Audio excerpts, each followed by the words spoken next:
From the danger of cyber attacks to civil unrest to even the threat of nuclear war, it's easy to see why so many people believe that 2024 is a year to become a prepper. But if you're just starting out right now, it's difficult to tell the difference between good advice and bad advice. And with so many purveyors of information here on YouTube, it's hard to know who to trust, and you don't have time to mess around. So in this video, I'm going to tell you how to tell the difference between the people that know what they're talking about and the people that are just there to waste your time and sell your products. Because with so many threats facing us in 2024, this is one you need to get right. I love the chase and the hunt, and I set the pace when I'm running. I always take what I want and I always give it 100. Don't need a bank, no I'm funded. Play the game like it's nothing. I'm always thankful for something. Don't take for granted, stay humble. Now waiting, better believe in your mind, cause it's everything. You can mold, shape, find almost anything. Hey everybody, this is Praxis. You're watching this video for one of two reasons. Either you are a fan of my channel and you just watch whatever I put out, or you're a new prepper. If you're a member of that first group, thank you and welcome back. And if you're a member of that second group, the new preppers, welcome back. Now why do I say welcome back?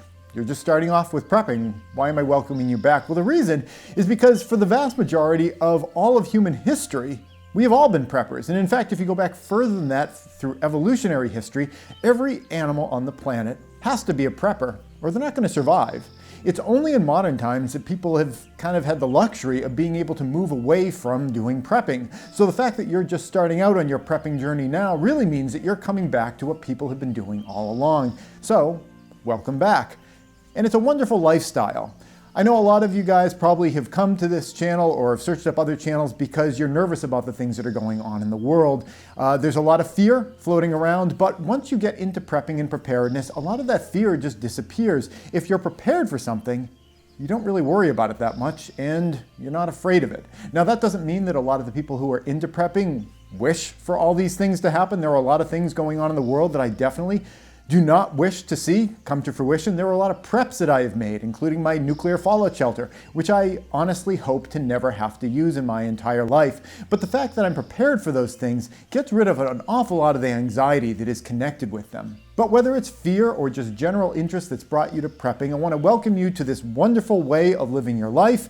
And I wanted to give you a little bit of a primer for how to get started with it in a way that is going to be effective. It's not going to waste your time, and also in a way that's going to be enjoyable. Because, like I said, this is a wonderful way to live. There are a lot of quality of life attributes to prepping and preparedness that I think a lot of people that focus on the fear aspects of it really neglect to appreciate. One, for example, is that I'm in my greenhouse now. I have a greenhouse not only because it's a way of growing food and also a way of insulating my house because it's attached to the side of my house, but also because it's an awfully nice and beautiful entryway for my house. So there are lots of aspects to prepping and preparedness that I think you're going to find really enjoyable and things that are truly going to become assets for your life. Okay. So you're starting off in prepping and preparedness. Where do you start? Well, this video is a pretty good one to start with.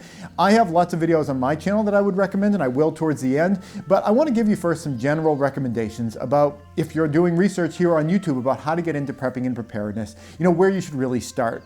I personally have noticed recently here on the platform that there are it's okay to use this term. There are a shit ton of new prepping channels that I'm seeing popping up here on YouTube. And I haven't watched a million of them, but from what I have seen, they kind of fall into one general category. They are people who have started a new prepping channel because I guess it's more popular now and more people are interested in it. So people are seeing it as a niche that they can capitalize on to get advertising revenue here on the platform. And there's no problem with that. I mean, as long as you're sharing accurate information, it doesn't bother me whether you're benefiting off of that.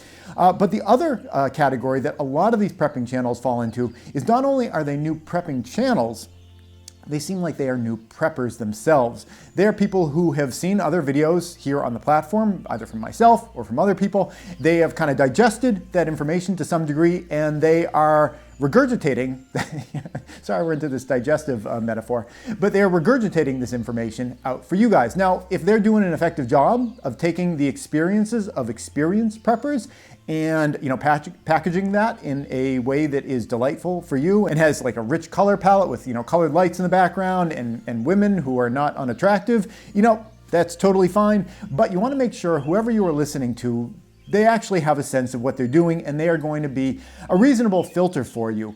And to that end, what I would highly recommend is you go to people who have kind of been around for a while and people who give you the impression that they're actually doing the things that they are talking about. It's almost like a subcategory genre here on YouTube of people who are prepping, and all their videos, and there's some really good channels that do things in this way. So this isn't like a universal slur against anyone who does videos like this, but a lot of people, they will shoot their videos in their car or like in their apartment, and they'll be talking about bushcraft skills or getting out and bugging out into the woods and wilderness, and you look at the clothes that they're wearing on their person, and you don't get the impression that those clothes have ever even seen sunlight. They're more of like an indoor individual, and there's nothing wrong with that. But if you're going to be trying to pick up skills about gardening and bushcrafting and homesteading and all that kind of stuff, you probably want to take that advice from someone that has at least attempted those things in the past. So that would be my first bit of advice: is do a search for different prepping and preparedness people here on YouTube. Keyword searches that I would suggest are things related to homesteading, things related to off-grid living. Those types of things are going to give you a sense of people that are actually probably living this kind of a lifestyle. What you definitely don't want to do is go to a channel that sounds like this. In this new world, your well-stocked pantry is a distant memory, and the supermarket shelves that were once brimming with food are now bare. Right, so I know that voice gives a decent impression that you're listening to an actual person, but that is an AI channel. That is a script that's probably just generated by ChatGPT or something similar, and it is narrated by essentially an AI robot, and the pictures are just infused into that channel, using AI algorithms. So that is not coming from an actual person with actual experience. It's just AI kind of dumping stuff out there. And honestly, a lot of that stuff is kind of like 90% okay, but it's that 10% that ends up killing you. So you really want to be going to actual people who are actually doing this stuff and have actual experience. Once you find someone like that, the next thing to do is to start kind of mining that channel for content and information. And the one thing that a lot of people are going to experience when they start doing that, well, there's two things. One is fear. This is something that people here on this platform, YouTube channel prepping hosts, we get accused of this kind of thing all the time. That we are, fear mongering, or that our videos are all just like, fear porn is a term here. The idea being that, we are just creating these videos that create sort of a visceral sense of fear in the viewer, and people are just like getting off on that. And that happens. But that is not the fault of the people creating the videos. If the people creating the videos are relaying accurate information, it doesn't matter whether it makes you afraid or not. If it makes you afraid, that's kind of more on you than it is on the people creating the videos. So I wanted to just put that right out there, that a common reaction to a lot of people when they start seeing videos like this, and you listen to someone like myself, and we talk about this threat and that threat and this other threat, a lot of these things are things you probably even haven't thought of before. Maybe you got into this. I guess right now the big thing with people is they're concerned about like a civil war breaking out in the United States, but there are all sorts of other issues. There are all sorts of infrastructural problems that once you find out about them, you're like, oh my God, I've been living on this knife's edge for this whole time and I had no idea about it. So fear is a natural reaction that kind of starts bubbling up, especially before you're prepared. Remember what I said at the beginning? Once you get prepared for a lot of this stuff, you lose a lot of your sense of fear about it. Let's say you live out in the middle of the woods and there are, mountain lions that, might attack you when you're walking out of your car to your house. That can happen. You get out of your car, you're walking, from your car to your house, you get attacked by a mountain lion. If you live in an area where there are mountain lions. If you prep and prepare for that, and you park up next to kind of like a walking tube, like when you're at the airport and there's that tube that brings you from the terminal into the airplane. If you have like this tube that goes from your car to your house, and by the way, I'm not recommending that you do this, it's just being used as an illustration. Once you create that prep, are you going to be afraid of mountain lions attacking you anymore? No. That's the idea of prepping and preparedness, is you take steps, you create measures that insulate you, at least to some degree, or to a large degree, or completely, against a threat, and then that threat doesn't scare you anymore. There's no reason for it to scare you anymore because you have prepared for it. But before you prepare, fear is a natural reaction. Now, you want to use that fear in a positive way, because fear is not just a negative thing. Fear tells you, ooh, this is not a good situation. You need to, just be afraid, freeze up, run. There's lots of things you can do, or you can appropriately react. Now, for many people, when they experience fear, they will just kind of freeze up, or they'll point the finger at the prepping channel host and be like, "You're just fear-mongering."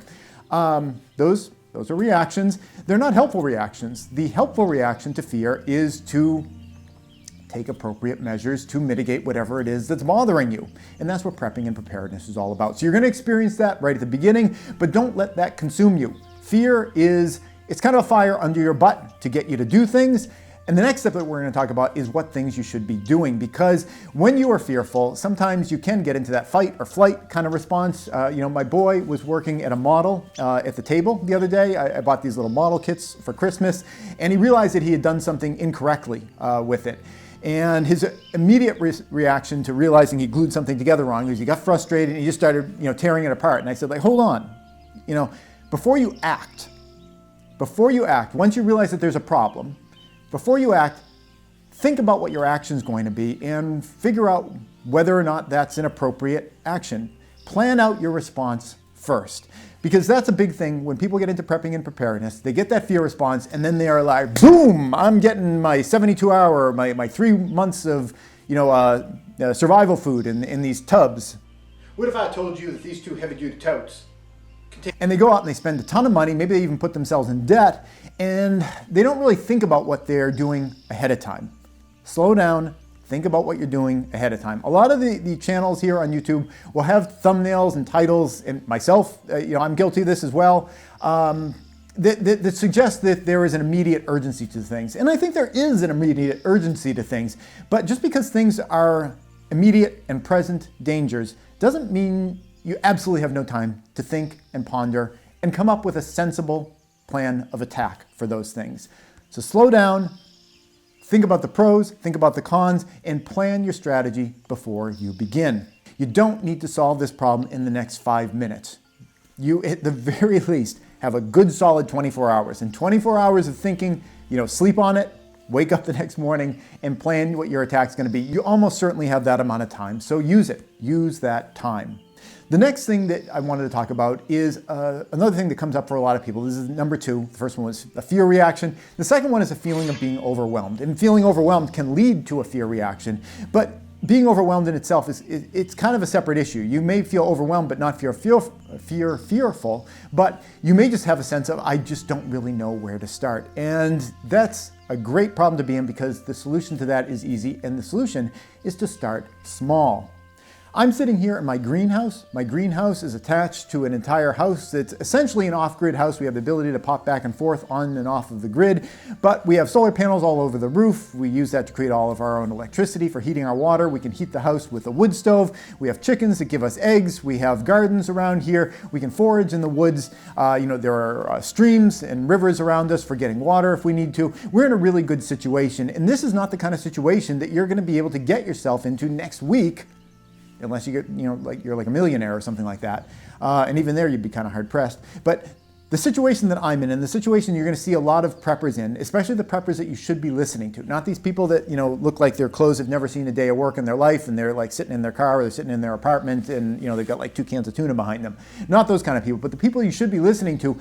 We are going to give you a sense that what we have created, what we have achieved for ourselves is unachievable. In fact, I just got an email on this, just yesterday, the day before yesterday. Someone was saying, your channel's so horrible because you frustrate people and you make them feel like they can never achieve anything. I think that was someone that saw like one of my videos. The overarching theme on my channel is that anyone can get where I am, step by step, piece by piece. In fact, on the topic of the house that I'm in right now, I made an entire video series, and here's a link to it if you want to check it out. It's not an exciting video series, not necessarily a fun video series to watch. I guess I think it's kind of entertaining because I'm into this kind of stuff. But it is a video series that is a day-by-day, every single day of working on creating the house that we're in today. From walking into raw forest and kind of walking around the area we were planning on putting the house, kind of putting the corner pins in, and I'm walking through forest, literally around trees and being like, this is where my wood stove's gonna be, and I'm walking over here, and here's my kitchen, and here's where my sink's gonna be, and here's where my entryway is gonna be. And then you see through the entire series, day by day, and I think it has 700 and something episodes in it. These are all shot in 360, by the way, which is kind of neat, so you can kind of look around in any direction that you like, which I thought would be an interesting way of doing it for construction. And you can see the amount amount of work that goes into this stuff. But what you can also see is that step by step, day by day, you can start with just a forest, and you can end up with a house. So these types of things are achievable for pretty much anyone. I like to think anyone. I like to think literally anyone. I throw pretty much in there just because, like, I'm not omniscient. I don't know everyone's situation, but pretty much anyone can achieve something like this if they have the patience and the willingness to, to put in the hard work to get there. Start small. That's what you need to do, is just start. If you're concerned about, food security, and maybe you don't have a ton of money, don't go out running out there and buying these like tubs full of survival food, unless you've tried it first. If you try the stuff and you think that it's great, yeah, buy more of that kind of stuff. But try things first. See if you actually like that kind of survival food. What I do here at our place isn't any of that kind of survival stuff at all. I go to the grocery store and I buy food. I get canned food, I get food that's shelf stable, things that are going to last a long time, in many cases, years or decades past their expiration dates. And I just have a really large pantry, which I keep cool, dry, and dark. And because of that, I've got years and years worth of food here in my house. I didn't buy any survival food, none of that kind of like, freeze-dried, any of that kind of stuff, just regular food you can get at the grocery store. That doesn't mean every bit of grocery store food that you buy is going to be safe to be used in that way. A lot of stuff like, a lot of crackers, for example. You get a cracker and, you wouldn't think of a cracker, it's like, that cracker's gonna rot. It's not like an apple or something like that. It's like, you put that apple out and like 2 weeks later, it's all covered in mold or whatever. But crackers actually have a relatively short shelf life related to other things because of the oils in the crackers. Oftentimes they're going to go rancid. And, I've had experiences myself in the past where I really liked a cracker. I bought a bunch of them because they were on sale. And then towards the end, I was like, these aren't tasting so great anymore. So a lot of this is experimentation, taking things that you like and, slowly building up your supply until you realize where that ceiling really is. But that is the way to begin, is if you want to have food security, just start buying a little bit more food. Every time you go out to the grocery store, especially when things are on sale. If there's a sale, take advantage of that sale and buy a little bit extra of that kind of stuff. If you're worried about things like power and power security, the ability to recharge your phone at the very least, or have a few lights around your house so that you can kind of see and not trip and fall down a flight of stairs. You can do that not by creating an entire house solar electric system like what I've got. The system that I have here is going to be overwhelming to people. If I told you, by next week you need to have a 6,000 kilowatt solar power array on your roof. That's overwhelming. But you can get a small solar panel and a small AC inverter kind of charger kind of thing. You can even just get like a deep cycle a car battery or something like that. And you can create a very simple, relatively inexpensive solar backup that would be totally effective at charging things up like flashlights or cell phones or your computer communication devices, a radio, things like that. So start small. One of the first solar electric systems that I created for myself was just to run my refrigerator. I live here in New England, and we oftentimes will get snow and ice storms. And at one point in my past, and this was what really launched me down the road of being a prepper, was that we had an ice storm, and my house lost power for 9.5 days. And 9.5 days seems like, well, yeah, it's a long time, but I guess maybe I could do 9.5 days. Well, when you get to like 9.25 days, you don't know that you only have a quarter of a day left. At that point it's like, wow, man, do I get another week of this, another month of this? When you're in the middle of these things, you don't know whether this is just a 3-hour blackout or a 10-hour blackout, or if it's going to last multiple days. So when I was going through that experience, I really didn't like the feeling that all of the food in my refrigerator was at risk. Now, it was an ice storm, it was in the winter, so all I had to do was take all the food from my fridge and put it in a cooler and bring the cooler out onto my porch that was protected from animals so they couldn't raid the cooler. And I was able to kind of have a makeshift way of keeping the food cold. But I didn't like the fact that, I was pushed into that. And what if there was a blackout during the summertime? I'm not gonna be able to keep my food in my fridge safe that way. So what I did, the first solar electric system that I created was just a small one, just enough to run my refrigerator. And if you start that around your house, start a tiny system just to charge flashlights and your cell phone and things like that. Then once you kind of get used to that, build a slightly bigger system. I would suggest maybe considering doing it for a refrigerator or something like that. Something that is going to run all the time. And what's nice about creating a system like that? And I mentioned at the beginning of this video, prepping isn't just about, I'm afraid of the world and I want to take these actions to try to protect myself from the world. Prepping's not all about that. It has benefits in that arena, but it also has quality of life benefits. And when you create a solar electric system that can completely run your refrigerator, guess how much you're paying to run that refrigerator on your utility bill from that day forward? Zero. And if you create another small solar electric system that runs some other things in your house, you take all that kind of expense that you used to have to pay for your refrigerator and this and that and the other thing, and you start reducing that off of your electric bill. Your electric bill gets lower and lower, although with rates going up, maybe it just avoids going as high as it would have otherwise. But the idea is you're saving money. And you can take that money that you're saving, and then you can put that into your next prep. And if you design your preps properly, if you're designing preps that not only are going to protect you and give you peace of mind, but are also going to save you money, you can just keep propelling further and further, faster and faster down this journey by the head of steam that you're creating behind yourself. Creating your solar power system is going to reduce your electric bill, which saves you money. Creating your prepper pantry, where you have an area where you can store food and it can last for a while, and you're able to shop the sales, that's going to save you money. And that money propels you into your next thing, your next thing, your next thing. So prepping and preparedness, I know that for a lot of people, it is a journey that you've been kicked into probably by fear. That's what motivates most of us. Even for myself, it was a fear of losing all the food in my refrigerator. So you probably started down this journey with that as being the initial kind of kick in the butt. But that's not the only reason to continue heading down the trail that you've begun by watching this video. In fact, if you can graduate past fear as quickly as possible, graduate to a point where you can appreciate the sense of self-sufficiency that you can create, you're going to start recognizing a lot of other benefits for yourself, not just for your physical safety, but for your mental well-being. When you realize that you're not as dependent on all these things in the world, which can oftentimes be rather undependable, when you realize that you don't have to be dependent on all those things, it gives you a sense of peace of mind that it trickles into all the other parts of your being. The last several years, with the COVID pandemic, was a period of time where a lot of people were very frightened about things because there were aspects of their life which they totally lost control over. I can say for myself, and for a lot of other preppers, the COVID pandemic was not at all something that disturbed us in the kind of way that it disturbed other people. And that said, I should say, I didn't want to get COVID, especially at the beginning when China was locking down all their cities and everything. I was like, hey, I do not want to mess with that. I do not want to find out what that is firsthand. So I took all sorts of precautions to try to avoid it. And to this day, I still haven't gotten COVID. I also haven't gotten any other colds or flus because of my preps. And that gives you a tremendous sense of peace when you realize that a lot of the things that you want to achieve for yourself in your life, safety, security, happiness, that a lot of that can be more on your shoulders than the shoulders of the society around you. When you realize that you can carry a lot of that and you can carry it well, that really trickles into other parts of your being. And I think not only makes you a more peaceful person, a more relaxed person, but a better person, I think.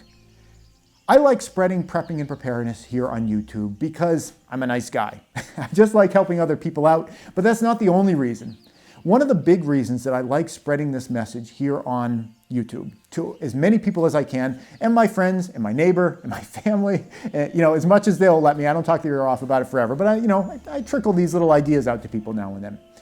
One of the reasons that I do it, beyond just being a nice guy and wanting to help people, is because the more people in the world that are prepped and are prepared for emergency situations, the better they're going to react to it. Because a prepped, prepared person, for so many reasons, is a better person than someone who's not prepped and prepared. And I mean that in the sense that they're able to be their best self. I'm a human being, I am an animal, I am a creature, and when pushed to extremes, animals, organisms, creatures, humans, we're capable of doing really awful things. Prepping and preparedness is a way of keeping your humanity. Because if you can avoid being frightened, if you can avoid having a sense of dread and terror, you can avoid being manipulated based on those kind of fears. We saw that during COVID, where people were terrified by untrue statements. Untrue things were said all over major media outlets. Untrue things were said in fringe areas as well. I mean, there are guilty parties on both sides of this. But the mainstream media, mainstream society terrified people, and caused people to do things and say things and feel things that they wouldn't have done otherwise. And if you can become a prepped and prepared person, and you realize that your safety, your security is not dependent on the outside, but on yourself, that is going to give you a sense of peace, a sense of calm, and improve you, make you the best version of yourself that you can be. And from there, you're going to make better, more responsible, more human choices, especially when you're in emergency situations. So that's why I like spreading this stuff out to as many people as possible, because I want my neighbors to be prepared. If you were going to live in a neighborhood and you're going to be the only prepared person, and everyone else around you is going to be completely unprepared, and there's going to be an emergency crisis, do you want to be in that situation? Or do you want to be a prepared person living in a community where other people around you, maybe not as much as you, but at least to some degree, they're also prepared? Which of those situations is going to be better, not only for all the people around you, but for you? Which situation is going to be better for you? If you're surrounded by other people that are prepared, or if you're surrounded by unprepared, desperate people, prepared to do desperate things because of the situation that they're in. That's it. So thank you for starting down this road of prepping and preparedness. Not only are you going to make your own life better, but you'll also be making the lives of people around you better if you're more prepared and you don't, become that desperate person that has to predate on people around you. So thank you very much for starting down this journey. Don't lose heart. Start small, step by step, you're going to get there. And if you want to see a video that is going to give you some very specific, this is a kind of like 40,000 foot view video about prepping. If you want to watch a video that has some specific things you can start doing today, check out the video that I have a link to at the end of this video. Thanks for watching. Hey YouTube preppers, if you enjoyed this video, here's another one that I think you might like. But before you click on it, I wanted to take a moment to thank all the people on the right-hand side of your screen. They help to support all the work that I do here over at patreon.com. If you'd like to join them and get your name added to the list, the link's below.